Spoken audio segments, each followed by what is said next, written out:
Ladies and gentlemen, I'm going to try to do this big graphing question. It's a rational function, and we're going to go through the 8 steps to graphing nirvana. So here's the original function right here, y equals x squared minus 4 over x squared minus 2x minus 15. This is it in factored form, so I can see what the two x-intercepts are, plus or minus 2, and I can see what the vertical asymptotes are going to be, x equals 5, x equals negative 3. I've also provided the first derivative for you. It's in factored form here. We'll find the critical numbers by setting the numerator equal to 0 and also the denominator equal to 0. And here's the second derivative. It gets really ugly here with this big expression, cubic expression in the numerator. I couldn't factor that cubic expression, so I put it in Desmos and found out when it equals 0 at x equals negative 16.04. So we'll use the first derivative to find maximums and minimums, increase, decrease. We'll use the second derivative to find concavity and points of inflection.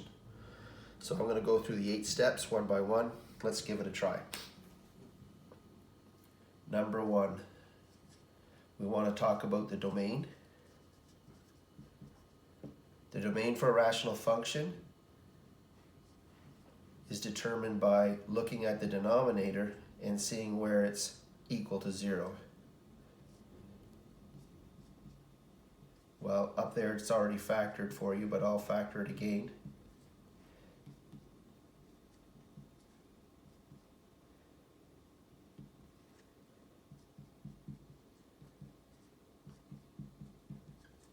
These are really important points because x not equal to 5 is going to be a part of the domain. X can equal negative 3 is a part of the domain. It's also going to be the location for the vertical asymptotes. It's also going to be changes in increase, decrease, and changes in concavity. So you want to really pay attention to that. So the domain for this function, I suppose we could say, is x is an element of real, but x cannot equal 5 and x cannot equal negative 3. That's step number 1. Step number 2 is finding the intercepts. So intercepts are found for, x-intercepts are found by setting the numerator equal to 0. So numerator equals 0 means x squared minus 4 equals 0, x squared equals 4, x equals plus or minus the square root of 4, x equals plus or minus 2. 2 and 0, negative 2 and 0, x-intercepts. For the y-intercept, we want to set x equal to 0. So that means y equals 0 squared minus 4 over 0 squared minus 2 times 0 minus 15. That's negative 4 over negative 15. So the y-intercept is 0, comma 4/15. Step number 3 is called symmetry. In the note, if you look, there was 2 types of symmetry, even and odd, and we're going to determine that by looking at what happens when you put minus x into the function. Negative x squared minus 4 over negative x squared minus 2 times x minus 15. So when you simplify that, negative x all squared changes back to x squared. So the numerator is exactly the same. We would say that part would be even. The denominator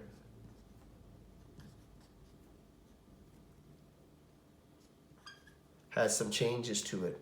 It's, excuse me, that should be a negative there, and that should change to a positive.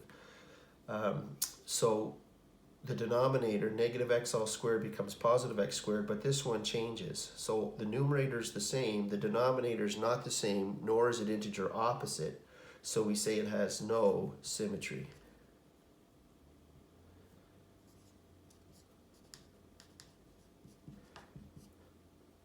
Now we're going to look at the asymptote work.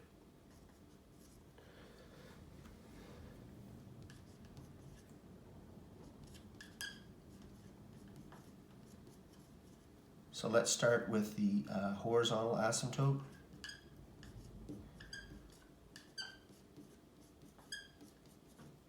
So horizontal asymptote, we want to look at this limit function. Y equals the limit as x approaches infinity of x squared minus 4 all over x squared minus 2x minus 15. So in calculating horizontal asymptotes, we want to take the highest power of x and divide each term by it. So let's do it like this. X squared, x squared, x squared, x squared, x squared. And when we divide each of those terms by x squared, we get the following. Y equals the limit as x approaches infinity. X squared divided by x squared is 1, minus 4 over x squared all over 1, minus 2 over x, minus 15 over x squared. Well, what happens to each of these three terms right here? As x gets larger and larger, 4 over a very large number becomes smaller and smaller and smaller, becomes like 0. So these three terms all become like 0. So when you substitute x approaching infinity in there, very large number, you get 1 minus 0 over 1 minus 0 minus 0 gives you 1 over 1. So the asymptote, horizontal asymptote, is 1. Now we're going to test that. We're going to see what happens as x approaches positive infinity and x approaches negative infinity. So for positive infinity, we use a number like 100 to substitute into the original up here, and negative 100, and we're going to see what happens to the function. Well, we know the value of the asymptote is y equals 1. The function y equals x squared minus 4 over x squared minus 2x minus 15. Well, as when you have a number 100, the asymptote still is still 1. When you put 100 in there, you get a number slightly bigger than 1, so we say it's above the asymptote. When you put negative 100 into the asymptote, you still get a value of 1. Of course, it's always 1. When you put negative 100 into the function, you get a number slightly smaller than 1. We say it's below.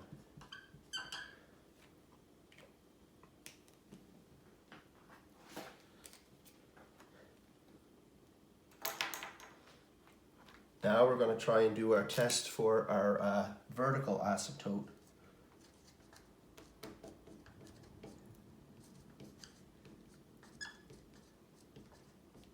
And the vertical asymptote occurs where the denominator equals 0.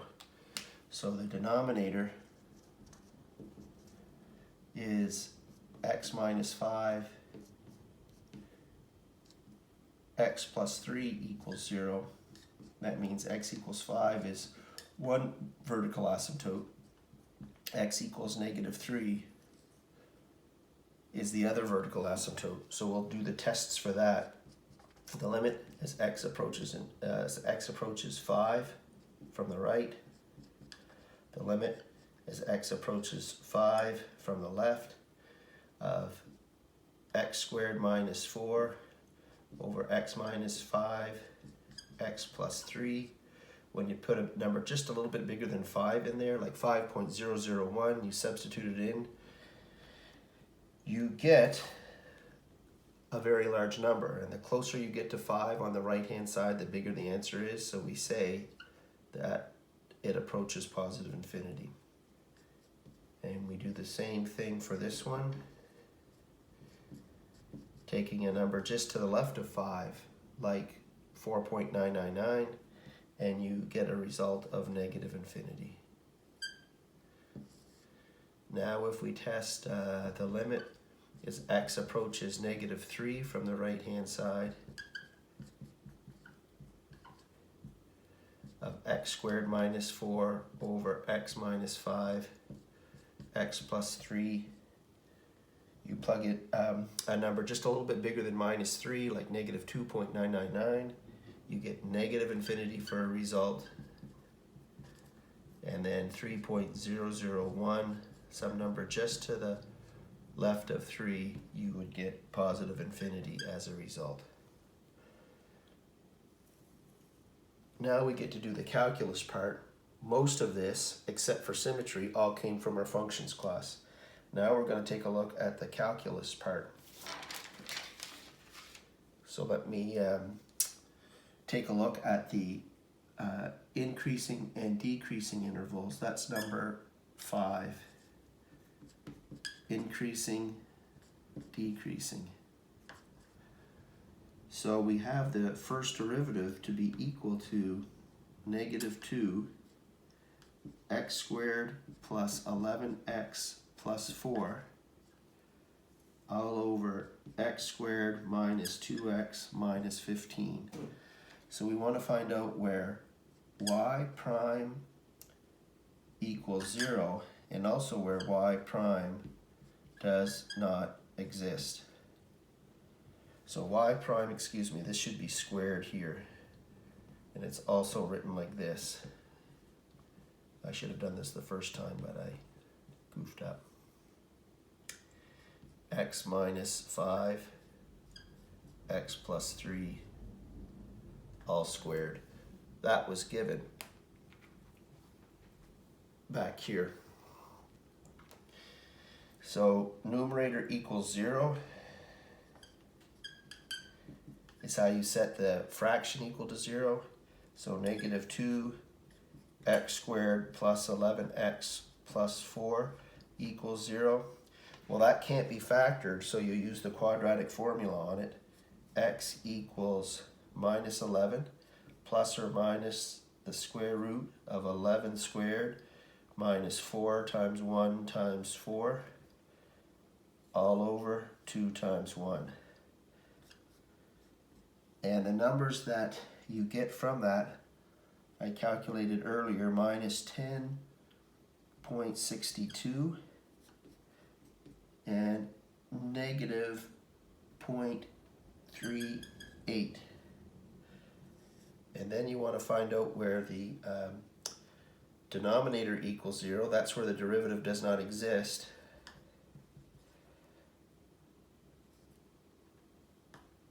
And that's where x minus 5 times x plus 3 all squared equals 0. So x equals 5. We talked about that number as being an asymptote and also the location of where the derivative does not equal to 0. And x equals negative 3. So we're going to make our first derivative chart from that. I hope I have enough boards here. I'm running out of ammo. So here's my first derivative chart. Let's see what our critical numbers are from left to right. We have minus 10.62. Then we have negative 3. Then we have negative 0.38. And then we have positive 5. So 1, 2, 3, 4, 5 intervals. Let's see if we can list them. X is less than negative 10.62. X is in between negative 10.62 and negative 3. X is in between negative 3 and negative 0.38. X is in between negative 0.38 and 5, and then x is greater than 5. This is a lot of fun. Here's our function here. We have negative 2 as one column, x squared plus 11x plus 4 as another column. And then interestingly, the whole denominator is squared. X minus 5, x minus x plus 3, all squared. So I'm going to leave it like that because I know it's always going, the denominator is always going to be positive, whatever number you put in there. So then we'll talk about y prime, and what does that say about y? So let's work through this chart and see what we can do. 2 is always negative. And then when you take a number less than negative 10.62, like negative 11, and put it in here, or negative 12, or negative 13, you're always going to get a positive number. But once you pass that and you get into this section right here, a number between here and negative 3, like if you put negative 4 in there, you get a negative value. Between negative 3 and negative 0.38, you put a number like negative 1 in there, you're still negative. But once you pass negative 0.38, you put a number like 0 or 1 or 2 or 3 in there, it switches back to positive, and then it's always positive thereafter. You could break this one down into more columns and have x minus 5 squared, x plus 3 squared is 2 separate columns, but the result will be the same. I'm trying to save a little bit of space. So what happens to our first derivative then? We have a negative, positive, positive, negative, negative. That means the function is decreasing, increasing, increasing, decreasing,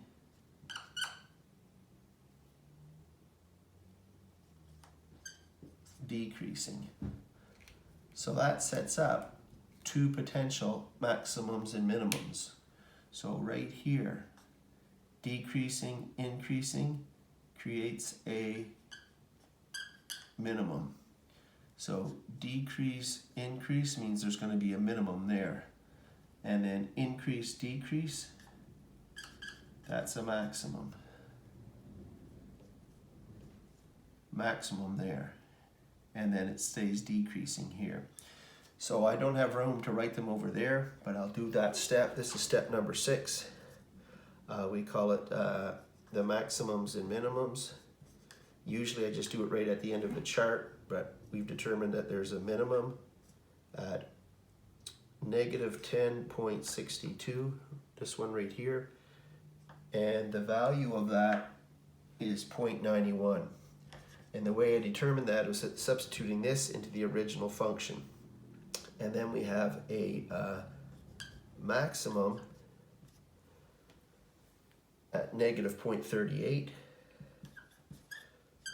And I plug that in, and I got 0.27 as my maximum. So we've got a couple more steps to do. I don't know if I'm going to have room on this one, but I'm going to give it a shot. So here we go. Step number 7 is concavity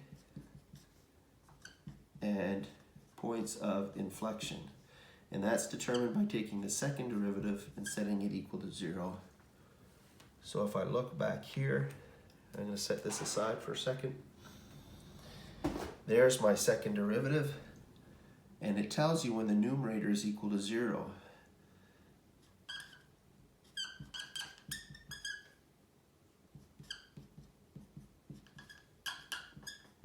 So when does the numerator equal 0?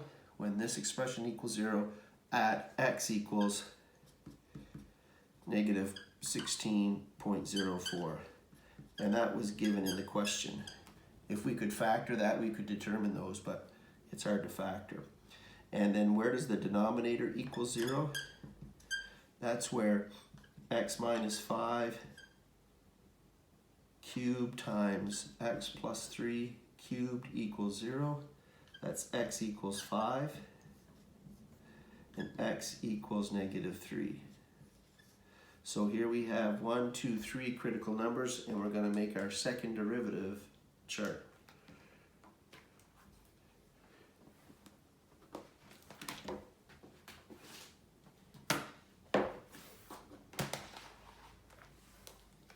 I don't know if I'm biting off more than I can chew here. We'll see. So second derivative chart.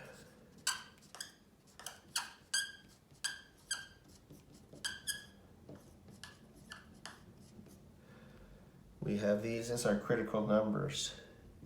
negative 16.04, negative 3, and 5. So our chart looks like this. X less than negative 16.04, X in between, excuse me, negative 16.04 and negative 3, X in between negative 3 and 5, X greater than 5.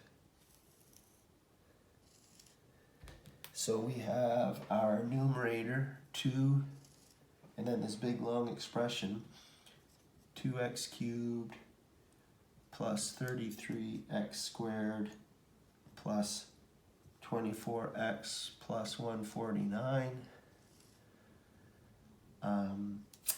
And then we have x plus 3 cubed and x minus 5 cubed. So this one is always positive. The number 2, always positive. This one is negative, negative, and then once you get past minus 3, it changes to positive, positive. And this one is negative, negative, negative. And then when x becomes greater than 5, it switches to positive. Now this one, you just need to plug in numbers there. I think what happens with this, if you pick a number bigger than negative, or to the left of negative 16.04, like negative 17, it's negative. And then once you pass that, it's always positive. So if you pick a number in any of these 3 intervals, it switches to positive. So I would like to put the rest of my chart down there, but I don't have room. So here's y double prime. And then what does that say about y? And then we'll look for our points of inflection. So positive times a negative times a negative times a negative is a negative. That means it's concave down. There's only 2 negatives in this row. That means it switches to positive. That's concave up. 1 negative, negative, concave down. And then the last one, positive, concave up. So it goes concave down, concave up, concave down, concave up. But remember that these 2 numbers are vertical asymptotes. You're not going to have points of inflection there. But I'll write it down like this. This is a POI at negative 16.04 because concavity changes. And I've got an answer of 0.92 for that one. This one,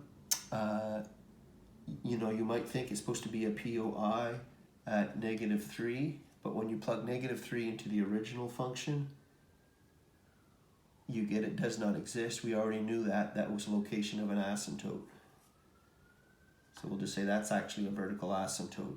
And likewise with positive 5. Positive 5 is not a point of inflection. It's the location of a vertical asymptote. Now it's our job to put all that together on our graph. So I'm not sure how I'm going to organize that, but we'll give it our best shot here. So I've got to take these boards away.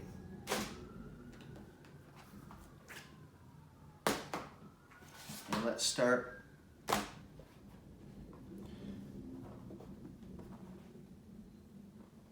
by looking at our asymptotes. So here we go. We've got a horizontal asymptote at y equals 1. I've already drawn it on. And then we want to notice that when you're at the far right of the graph, positive 100, going to the far right, you're supposed to be above. So put a green tick mark right there for you to see. When you go to the far left of the graph for negative 100, it's below the asymptote. I'll put a tick mark way over here, like that.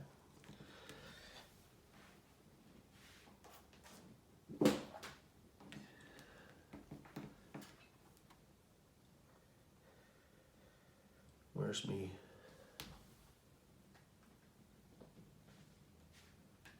Vertical asymptote.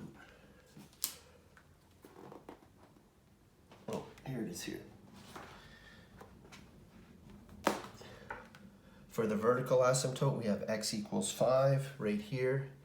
And we want to be to the right of 5, we want to be at positive infinity. To the left of 5, we want to be at negative infinity. When we look at -3, negative infinity to the right of it, down here, and positive infinity to the left of it, up here. Then we did our first derivative test, and we came up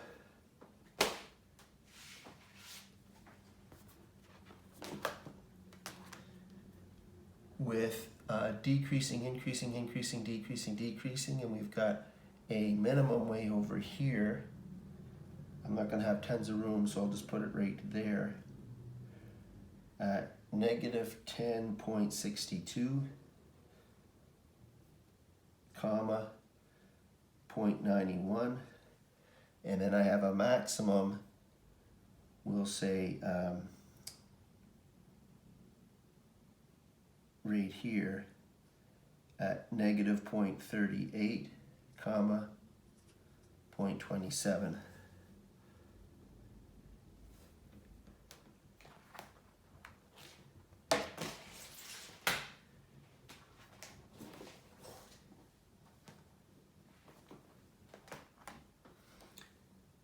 Our last point that we have right here to plot, minus the x and y intercepts, minus 16.04 and 0.92.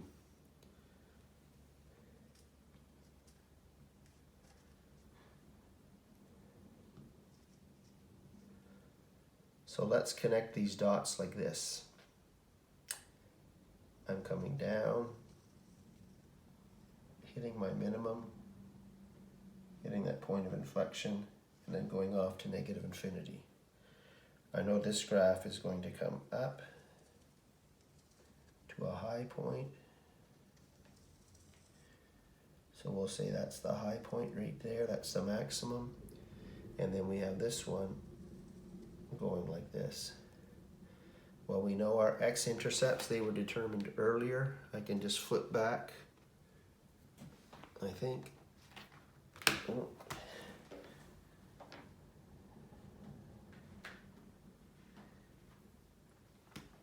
Huh.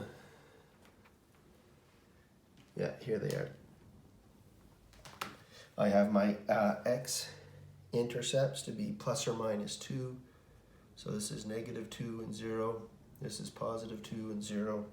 And I have my y-intercept right here to be 0 and 4/15. So just quickly then, you'll notice that this function goes decreasing, increasing, and then it jumps the asymptote and goes increasing, decreasing, decreasing, and that should match your first derivative chart. And in terms of concavity, it goes concave down, concave down, concave up, concave down, concave, I might not have said that right, that's concave down, and then concave up to finish. So it alternates that way. That's a pretty tough question. I tried my best to illustrate it there. Too many boards. I need a smart board. Take care, and I'll try to post this video soon.